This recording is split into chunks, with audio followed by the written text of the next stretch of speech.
Welcome back, everybody.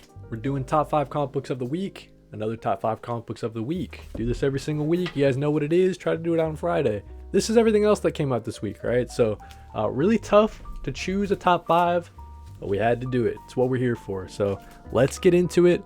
Starting off with number 5. We're giving it to Oni Press, new number 1, Plague House. Really excited about this one. Artist down here, Dave Chisholm, is a good friend of the show. So this is a kind of like a spooky haunted house. You got some ghost hunters going in. So I really like this first initial look at this cast. We get the sort of the skeptic here. You know, she's kind of like questioning everything. We got the leader, and then we get the Christian dude, the priest or whatever. So you need the whole group to go in. And I really like this just first look at this ghost hunting sort of issue. We get a look 15 years ago, what happened in this house to cause it to be haunted. So yeah, I don't know, just this first look at this haunted house sort of series. I really like the artwork from Dave Chisholm. Really great stuff there, man. Plague House number 1. Definitely recommend it. I think Oni Press is on a hit, got a hit on its hand there. So number 4, we're giving it to Resurrection Man. New DC Black Label series. You guys know I'm a huge fan of DC Black Label. This is written by Ron V. So Resurrection Man, Quantum Karma, with art from Anan RK and Mike Spicer doing the coloring. And I believe the lettering is Adyitka Bidikar. So Bidikar, classic. Really great team up there. So this is all about Resurrection Man. Resurrection Man is an interesting character. I didn't know too much about him before, but his whole thing is whenever he dies, how he died is the power in his next life. So really interesting stuff. What happens when Resurrection Man dies of old age, though, right? So his power then becomes like the ability to control time, right? So this just gets really trippy. Even though Resurrection Man has lived a full awesome life, he had a kid, had a wife, he died of old age, but he had a whole family and lived a really rich and full life. He dies of old age, and he turns to find out that there's something coming to destroy like the entire universe. And he says, oh, that's fine. I mean, I lived a whole rich life. I'm not a superhero anymore. But he doesn't understand what this means is if the universe is destroyed, you never said hello. You never said goodbye, right? So it's like that whole idea of if this comes to pass, if the universe is destroyed, you won't have lived a full and rich life. So you need to go save it so that way you can have then lived a rich and full life. So really interesting stuff. Really thought compelling and provoking stuff. And just excellent artwork, man. So we get this kind of like, the ghost of Christmas past, like bringing you and showing you things in your past or whatever. So that kind of idea. But Resurrection Man, I think DC Black Label, this is going to be a series to keep your eye on, come Eisner time. That's what I'm saying. Like this might be like an issue 1 to go down for all time type of thing. So loved it. But number 3, we got to give it to Batgirl.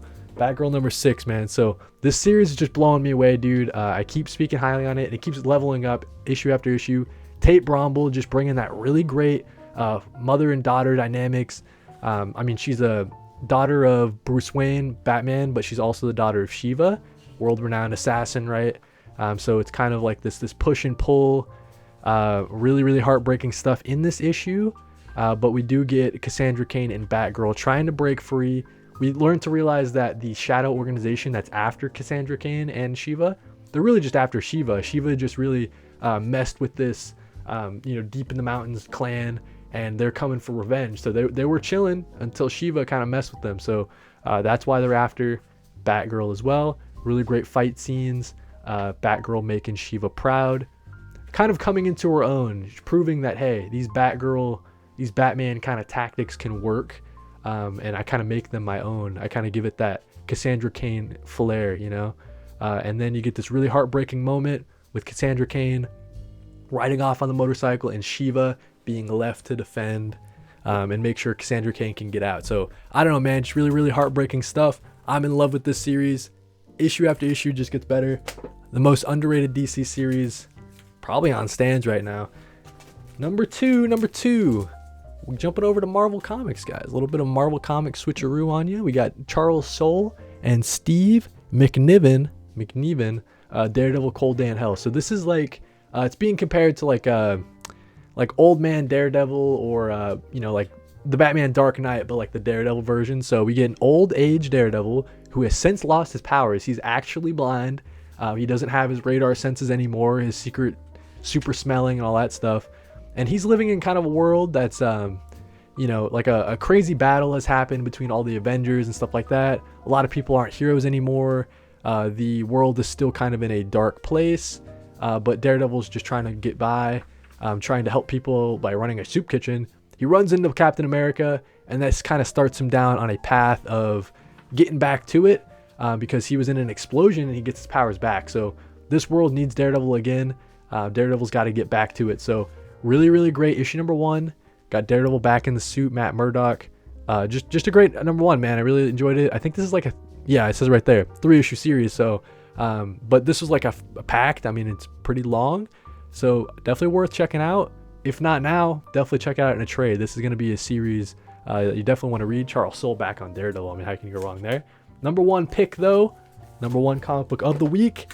We're giving it to Absolute Superman, issue number 6.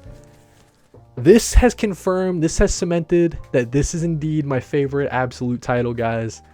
It's over. You guys can stop just debating in the comments, debating online. This is the best Absolute title, without a doubt. So we get the kind of, Kal-El, his journey to Earth, spending all that time alone in the spaceship on its way to Earth. He crash lands in Smallville upon Ma Kent's, lawn. He's kind of realizing, hey, this is so similar to my home back on Krypton. Just really, really touching stuff, man. And then come to find out, after being raised a little bit by Pa and Ma Kent, the Lazarus Corporation, invades the farm, and they kind of come after Kal-El and say, hey, you're not supposed to be here, bro. We got to take you away. And you get this really, really heartbreaking stuff, man, where Ma and Pa Kent say, please, son, go. You got to go. Because they're going to destroy the farm. Like, we can't protect you, dude. So Kal-El just jets off, and that kind of starts his journey, his wandering man journey all across the globe, that we have since learned in the past couple issues that he did after landing on Earth. So a really, really heartbreaking story, man. It's this home that never was. Like, he could have, like we know it in the main universe, like he could have lived on this farm and had a great rich life with Ma and Pa Kent, but that all never came to pass. So just heartbreaking stuff, heart-wrenching stuff. It's got to be my issue number 1. This has confirmed, like I said, my favorite Absolute title. Just really excellent stuff. We knew it, guys. You got to let Jason Aaron cook a little bit. You know what I'm saying? You got to give him a little bit of time to cook. He needs a couple of issues, 1, 2, 3, 4, 5, But once he hits you with that issue number 6, it's just excellent stuff, man. So that's the top 5 comic books of the week. Like I was saying, man, a lot of great stuff. I mean, we didn't even talk about Absolute Green Lantern. We didn't talk about JSA. We didn't talk about Birds of Prey. A little bit of a rhyme there. Didn't mean to do that. But yeah, that's what we got. Top 5 comic books of the week. Thank you guys for watching, and read more comics.